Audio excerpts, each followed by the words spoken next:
Welcome back to episode 148 of the Craftverse series. Yes, I'm aware that yesterday I said the wrong name. It was episode 147, not 146. Don't, I don't want to talk about it. What I do want to talk about is this path. And this path is only marginally lit with lanterns. And we have a guardian farm. We can do better than that. So what I'm going to do now is the same thing I did. Oh, apparently nearly die. What I'm going to do now is the same thing I did over here. And what I did over here is put sea lanterns underneath, so it's extremely well lit.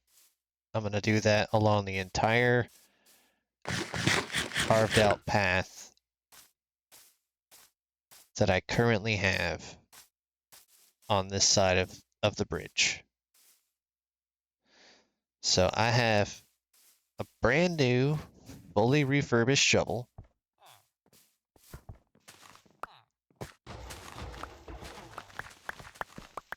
And we're going to go ahead and dig out all of this. Oh, I didn't realize this was here. That's okay. It's going to be lit up enough by the time I'm done that shouldn't be a problem. Because what I have to do is dig out the layer just underneath it as well. See, that's where it stopped.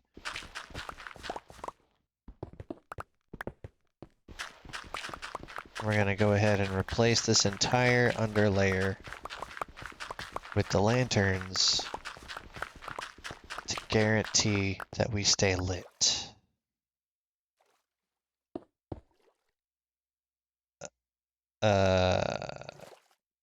Not there.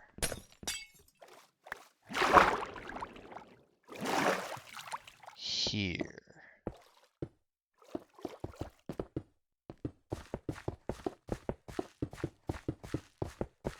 So that's also going to affect that underwater section.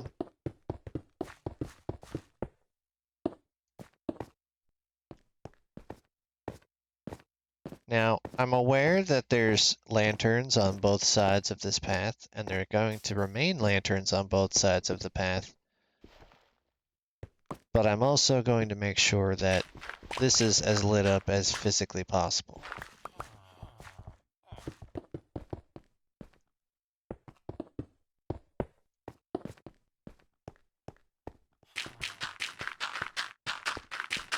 Now, this seems counterintuitive until I go ahead and make these into path blocks again.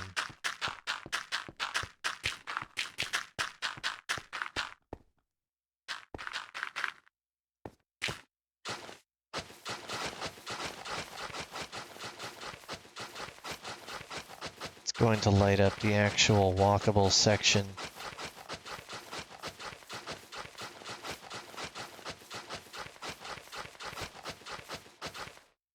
Okay. It'll make more of a difference at nighttime. That much I promise.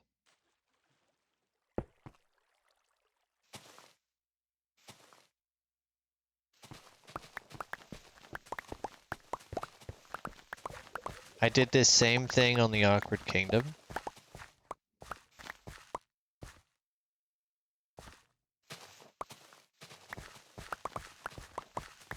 In a much grander scale.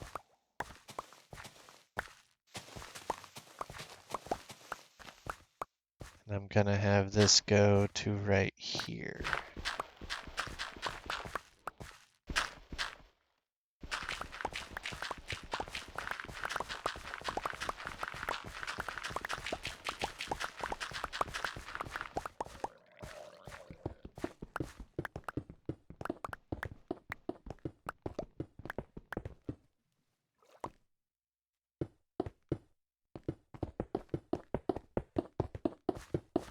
This is already going very well.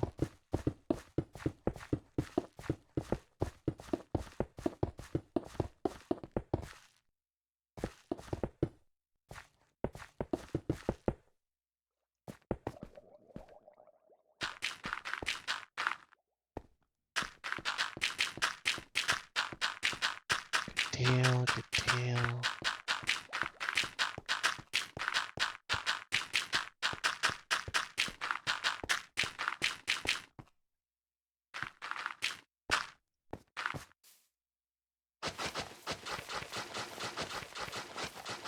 I can remove some of the torches from around here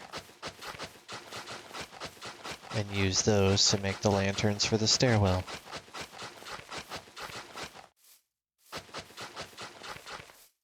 Now this is better lit. You can very faintly see that's a little dark, that's lit up.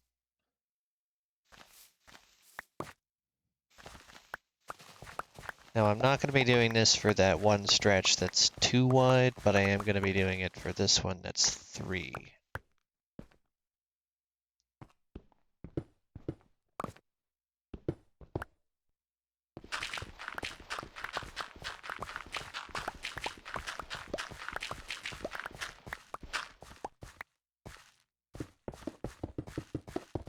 I know I have more of these in the basement. I don't have to stress about it.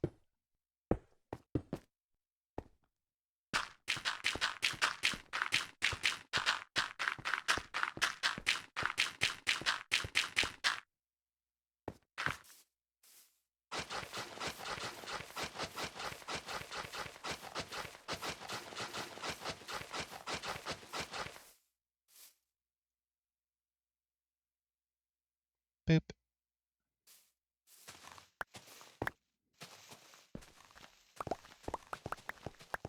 Run all the way to this one.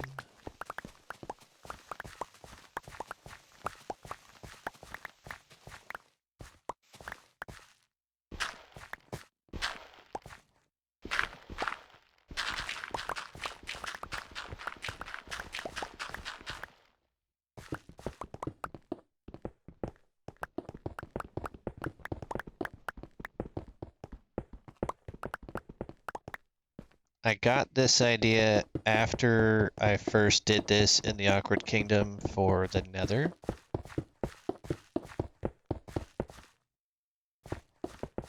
But the Nether was slabs. This is path blocks. It's only mildly different. It's still not a full block to cover it. There's just a lot less of them than there were in that.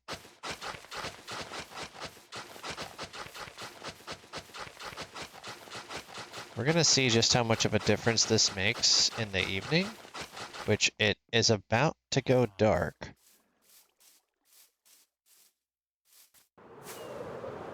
So let's just hang out up here for a minute.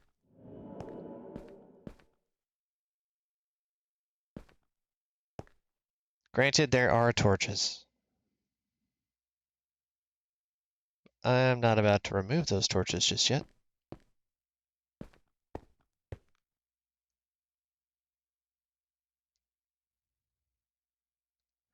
You can already see the light levels changing. And that's the difference in the pathing.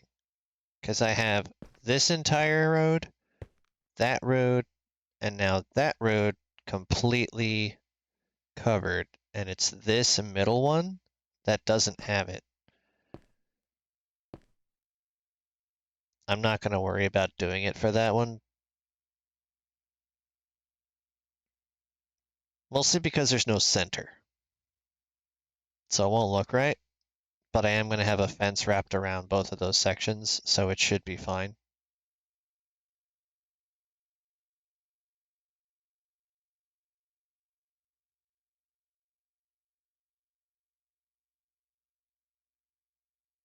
In fact, what I may do is completely undo the path block section there and just make that one massive divided rectangle. That gives me a lot more room to put farms in there. Plus that exit for the farm I'm standing on already has a way to get over there, so it doesn't have to go to the other side. So that could be fine, and I can only have 3 wide paths. That I can work with. Okay. So that wouldn't take too much doing.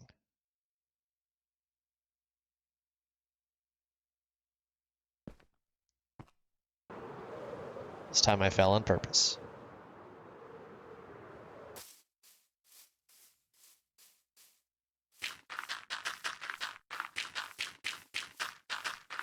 Let's go ahead and turn these back into grass.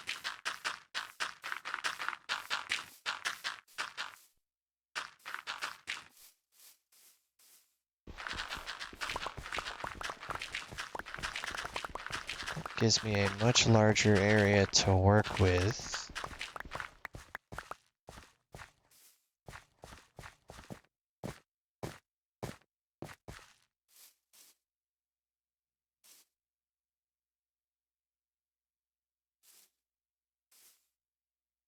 In fact, what I might do is this.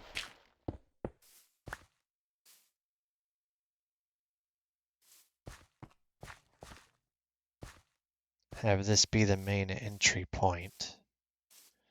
This can be a secondary entry point.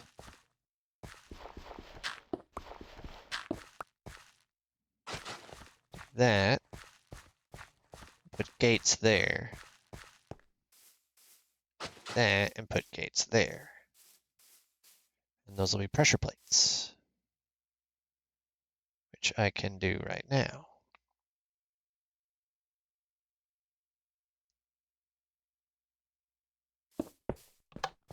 Still a much larger area to work with, but now I can at least put horses in here if I absolutely need to, but I'm not sure why I would put horses in here.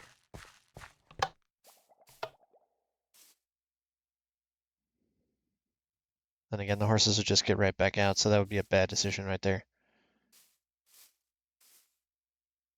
Either way. It doesn't look too bad, actually, covering over the light portion of it with the pressure plate.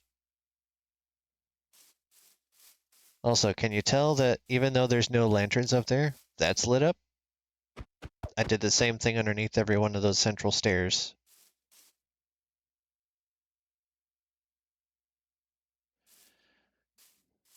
Right now, this is the most lit up this area has ever been.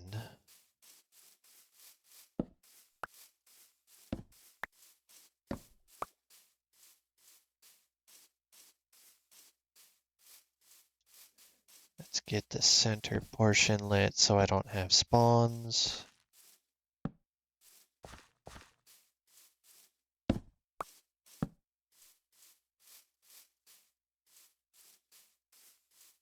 Don't really need them up against the corner. I do need you over here, though.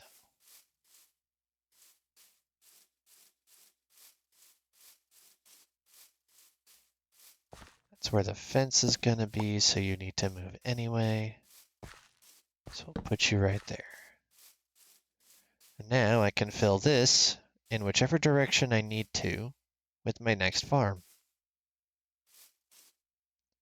Nice. Which is good, because I have some materials that I need.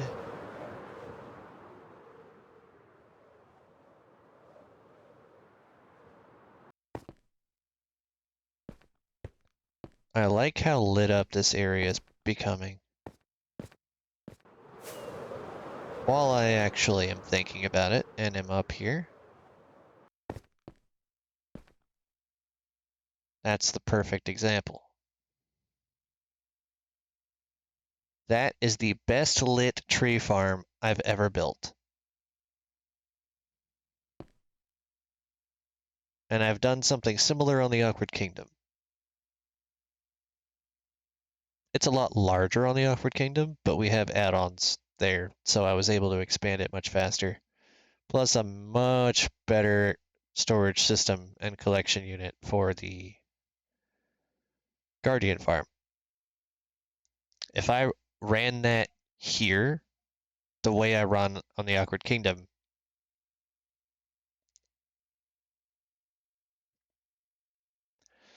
let's just say I wouldn't be double digits anymore on my levels. I would be at least triple digits.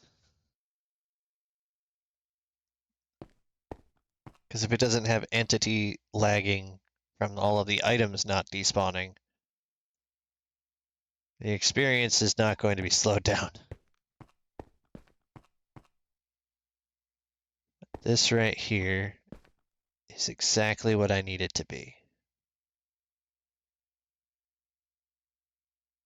Now I have to get the fences, and I don't have any wood, so I could use my tree farm, but you guys don't want to see that. For right now, let's just go ahead and get this updated.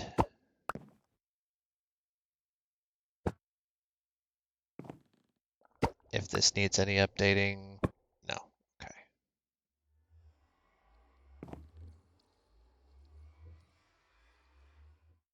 Okay.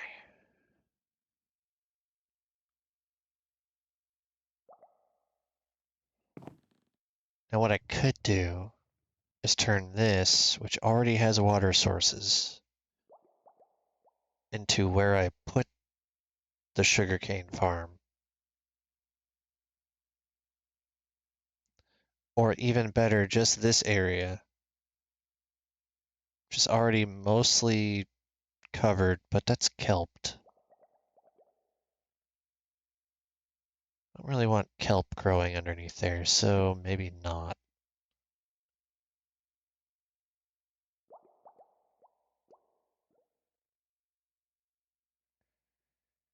This would incentivize me to use the boat section, but at the same time, I don't want drowned coming up and smacking me, so I'd better put it right here.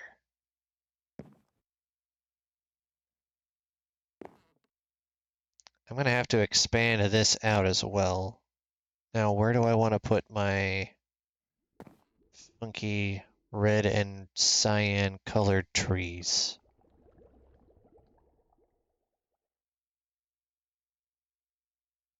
Do I want to build myself a whole other tree farm?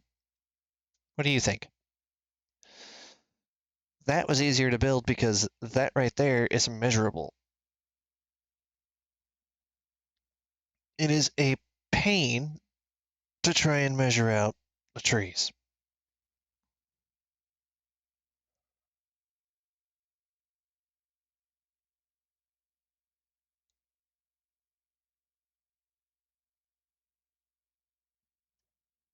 Now I know what Shiver did on the AM Community SMP.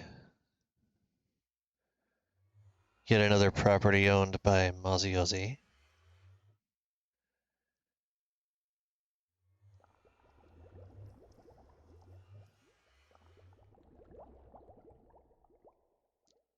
But I'm not entirely sure if it'll work on Bedrock. So far I've been doing manual tree farms. I know it's possible even on Bedrock to do redstone ones, but I would not want to do those here. It's too much possibility of blowing up too much. I also don't have the obsidian to do that. I could go to the end and farm out a bunch of obsidian, because the dragon is dead and I haven't respawned it, so is a possibility.